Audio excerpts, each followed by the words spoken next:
MovieWeb.com.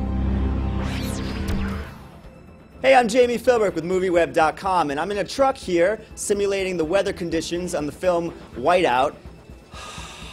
It's freezing in here, 23 degrees. And here's a clip of some of the actors from the film and what they had to say about the weather conditions in the movie and the film itself. It is the most isolated landmass on the planet. There is no permanent population. There is no horizon, no shadows. There is only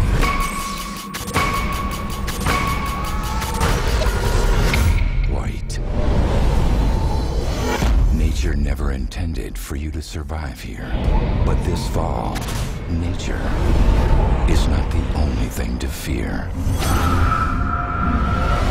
Was there anything that you were able to take from the graphic novel that helped you understand your character a little bit, or was it all your own? Not really. I think that Greg himself was at great pains to say, you know, the graphic novel and the movie are two different animals, and we definitely want to keep that very rooted in reality, real human person.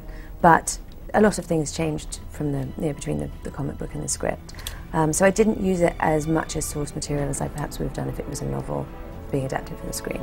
Were you guys familiar with the graphic novel when you first did the film, and was there anything that you took from the graphic novel that helped indicate your character? No, I wasn't, and I didn't look at the graphic novel until after I was done, you know, because I mean, sometimes you would, depending on the situation, go to the sort of original font and maybe draw from it, but when I kind of wanted to put my fresh impression of Russell Hayden and my interpretation of the story from his point of view into and onto the film before I sort of went back and saw the way it had been done before. It's funny, with The Spirit, I devoured Eisner, and I just got into it, and I did all the research I could, and I had a great time bringing that character, which was very similar. Hopefully I found the spirit of the Spirit in the film, but with this, the character that I play was actually a woman in the graphic novel. So when I first read it, I was like, okay, don't know what to take from this, but it's you know, this is different. This is the film version is very different from the graphic novel, and we just created something new. So I just looked at it with a fresh viewpoint. He's going back. He's gonna lock us out.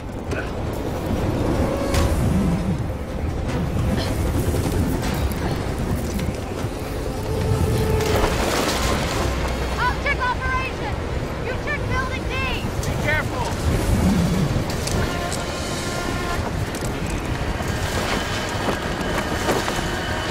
The weather conditions, was there anything that the director asked of you that you didn't expect? Did you have to push yourself in any scenes physically? Yeah, I mean, the whole experience in the shooting in the cold was totally surprising, I think, to all of us, and we all rather arrogantly thought it would just be a bit colder than what we'd ever done before, but it was really totally different. Just learning how to actually breathe and get a line out was a bit of a challenge the first day.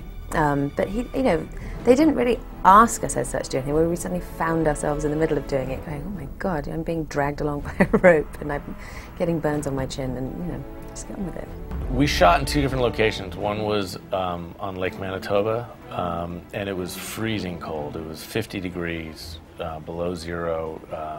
You know, you felt numb. Your blood pressure would go down. Your eyes would roll back, you know, in the back of your head.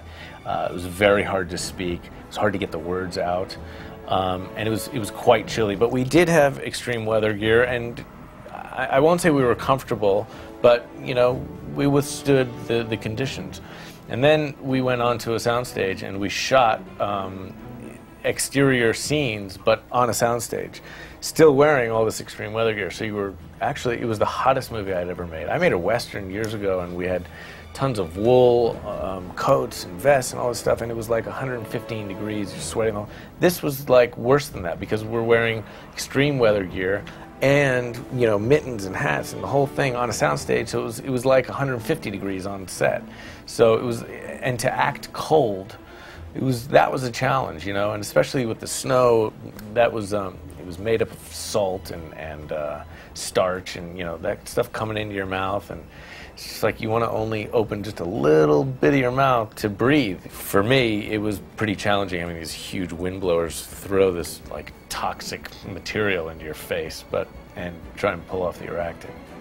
Mooney!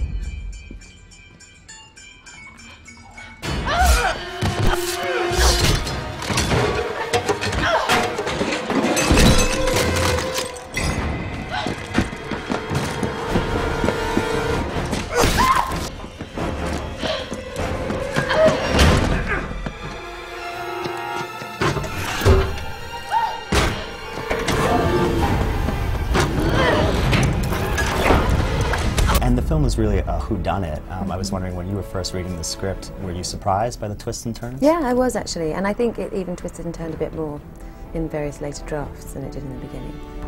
Yeah, I mean, it's been a long time, so I don't really quite remember my first impression. Although I do remember that, with each page you're thinking, okay, is this guy involved? Or no, is that guy involved? No, this person's got to be. No, it's that person. Oh, wow, okay. So I was actually surprised at the end to see who was the behind it all. Sure. But I enjoyed making it, and I love movies like this where you're questioning everybody's motivation. I want to evac the base. I've already got 2 bodies on my hands. You could be stuck here.